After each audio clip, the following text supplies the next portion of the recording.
Huge sprint Saturday at the Azerbaijan Grand Prix from the capital city today. 20 turns, the old and the new combined in third place, for sure, going from reverse grid pole today.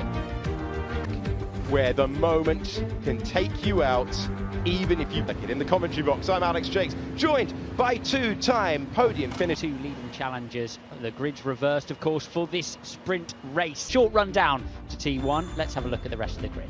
So Richard Verstappen, he's looking for a repeat podium position. Jen Deruvala was very close in pole position yesterday for Oliver Behrman. He is in 9th place. He's next up in his camp. Juan Manuel Correa has been on the rostrum here before in a sprint next to Roy Nissany in 20th position, the back row of the field. Early on in the session, down at turn 1, caught the wall. No such issues for bent steering from a little bit of contact with the wall earlier on in the session. This is a patch around the world and set these cars up with lasers. Top 10 to set our grid for this one from that session, and you can see the top 3 in your... But I don't want to put myself so much expectation when I'm in the safety cars.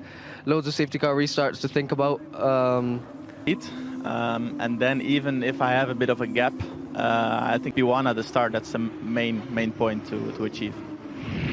So if Zane Maloney is able to get alongside, it's big here. He will be desperately hoping for points at the end of the season, which has been that all the way through. Brad Benavides.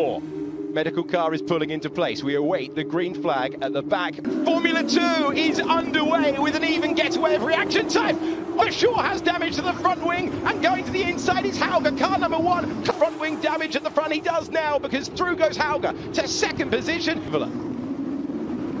I have a puncture.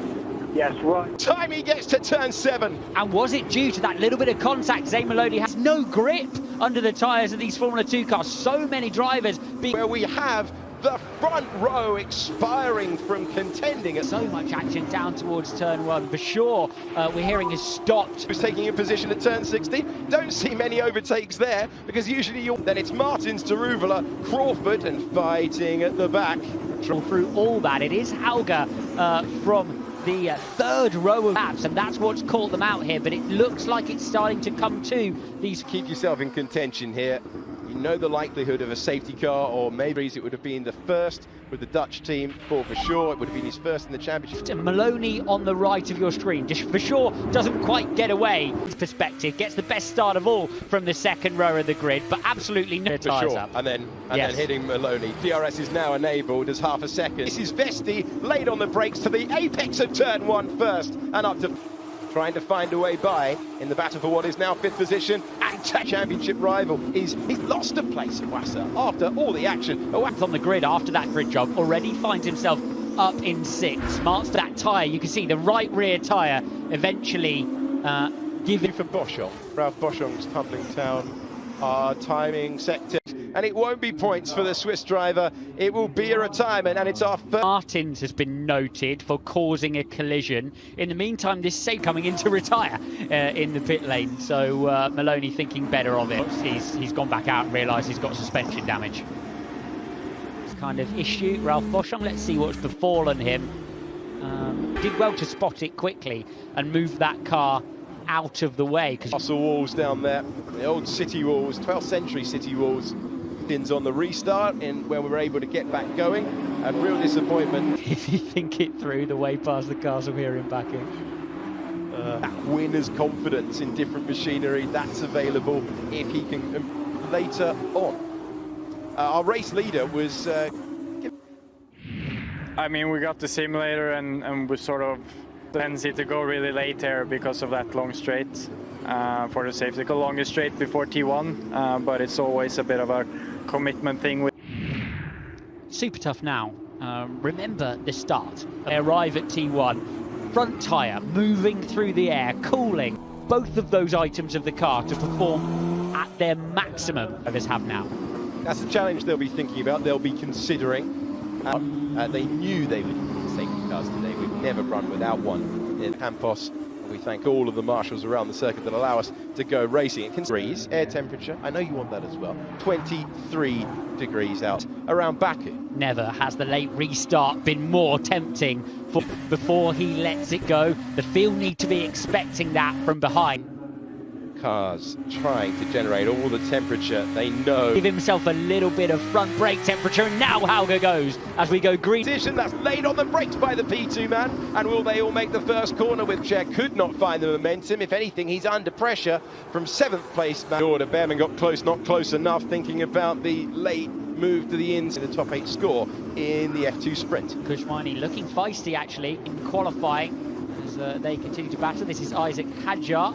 Came down to it in qualifying. They able to repair that suspension, but he was in with the base setup of his car, and Ruvala was close to the cars will still not be up to full operating temperature. 3rd place man in the Vesti doesn't know where to point the car, and in the end and he knows that DRS is coming right now. No need to take a late lunge, and this is a genuine fight for P2 as Daruvala fights continues to turn 3. Daruvala and Vesti fighting for their place on the air. Either way, got it slowed down. It's in the balance for the race place American on the evidence of the early laps so far. That could, though, just be... Cars fall out, cars go wide, cars have issues, and inevitably, you fell out of 15th, yeah. You can get a lot of kid-offs. 0.4 on our timing screen, away from Victor Martins behind. Expect enough for a move down there. That does not apply to Oliver Behrman, who is to the in Formula 2 pole for the feature race today, making good headway. Passing what was a damaged car to pole position. Still this battle, though, at the front. Oof, very, very close indeed to the wall, and then very, very... Expecting him to hit it, he was so close. That was ridiculous stuff as he makes his way through. Leader, who picked his way through the action really nicely, and also Cushman in 17th place, just appearing unable to make any headway, slightly from Victor Martins, but the DRS zone will sort that. Falling out, particularly tight at the front. On board with Oliver Behrman, on board with the driver taking in a little bit mirror signal manoeuvre with his hands there into turn 1. Who is behind him? He will have seen his teammates' data. They're all around the same table back at Government House, and it is far more proximate with just 12 people that can work closing in. Out front, Martin seems to have a great drive out of 2. Martin's in the hunt, which is why he can't make the move. Shortened DRS zone, but in theory Formula 1 cars can follow each other more closely. Formula 2 cars are negating this second of the lap. DRS zone making it... For the moment, maybe an element of tactics as well. Do you want final lap? Fastest lap again for Oliver Behrman, the 3rd place finisher in Formula 3. Second Prema put the move on. He thinks about that dart to the apex. The apex again knew that Behrman, if he got shuffled out by Vesti, question about why he wasn't able to make progress. DRS open? Yeah. Total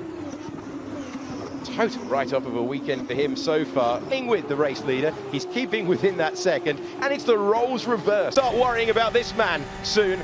Pole sitter for tomorrow with the steering. This is turning into a charge. 9th on the grid to 4th in the race. That Prema looking